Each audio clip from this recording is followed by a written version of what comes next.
Hello everyone, my name is Tang. The song that I chose to describe myself is a song called 9 by Ryan O'Neal, who also goes by the moniker Sleeping at Last. I chose this song because it is part of something called the Enneagram, and the Enneagram is kind of a personality profile.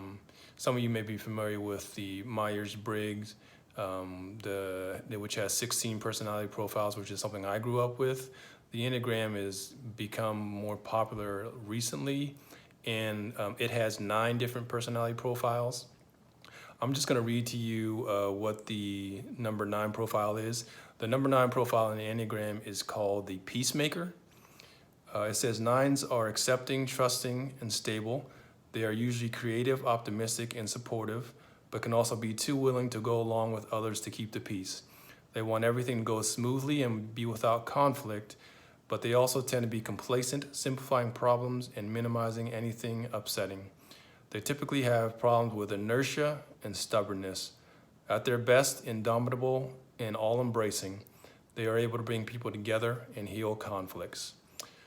Basic fear is of loss and separation, and the basic desire is to have inner stability, peace of mind, which I think that really, that does a pretty good job of describing who I am. I chose this song because it really is about this idea that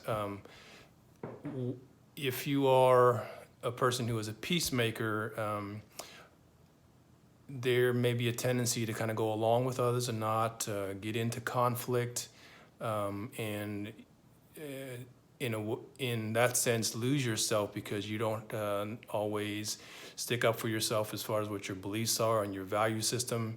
I also, growing up, I was the youngest of 5 children, so my tendency was to kind of let other people make decisions for me, so that also kind of fed into that as well.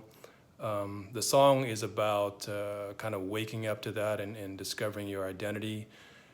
I've had a lot of help with that, and it's something that I know that we're all in process with my help coming from my family, my wife and my kids, as well as just my years in counseling as a school counselor and in education as well. So speaking of which, as far as my professional identity, I was a teacher, middle school science teacher for a long time ago, and then I was a middle school counselor for 10 years.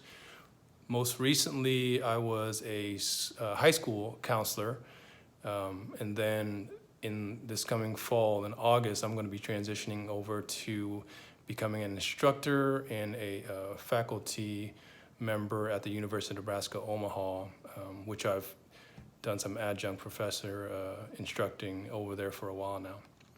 Looking forward to meeting all of you, and I'm excited to start the program.